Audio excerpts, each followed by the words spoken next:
ভগবান আছেন এই বিশ্বাসটা মানুষ যুগ যুগ ধরে বহন করে এসেছে। তবু একটা প্রশ্ন আজও মানুষের মনে ঘোরে, যদি ভগবান থাকেন তাহলে তিনি এত নীরব কেন?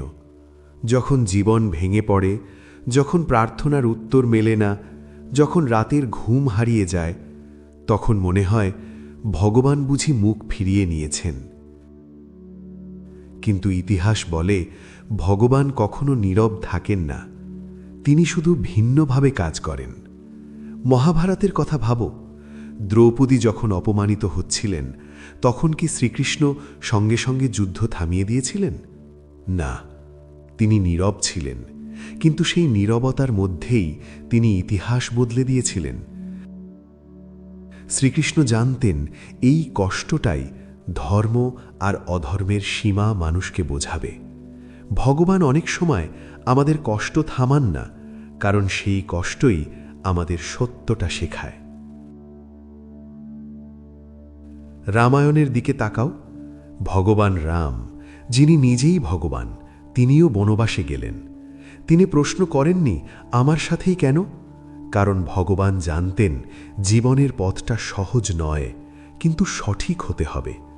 যদি ভগবান নিজেই কষ্টের পথ দিয়ে যান, তাহলে আমাদের কষ্ট ভগবানের কাছে এমনকি এটা ভগবানের পরিকল্পনা।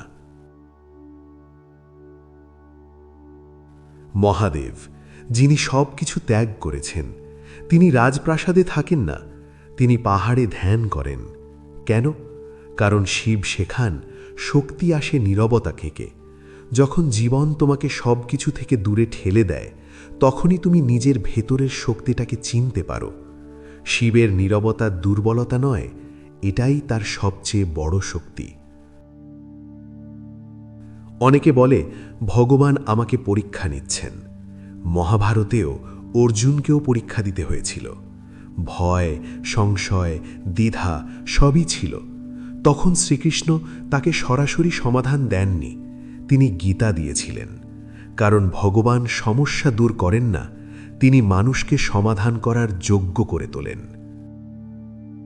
ভগবান শুধু মূর্তিতে নন, তিনি থাকেন একজন মায়ের ধৈর্যে, একজন শ্রমিকের সততায়, একজন ক্লান্ত মানুষের হাল না ছাড়ার সিদ্ধান্তে।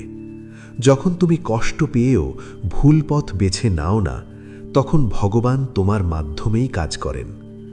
আজ যদি মনে হয় ভগবান চুপ করে আছেন, মনে রেখো শ্রীরাম চুপ ছিলেন, দেবাদিদেব মহাদেব চুপ ছিলেন, শ্রীকৃষ্ণও চুপ ছিলেন, কিন্তু তাদের নীরবতাই মানুষকে পথ দেখিয়েছে। ভগবান কখনো দেরি করেন না, তিনি ঠিক সময়েই আসেন। মন থেকে বিশ্বাস রাখো, ভগবান দেখছেন, ভগবান জানেন, ভগবান আছেন। আসল ভক্ত বিশ্বাস করে ভগবান আমাদের জীবন সহজ করেন না, তিনি আমাদের যোগ্য করে তোলেন। জয় শ্রীকৃষ্ণ।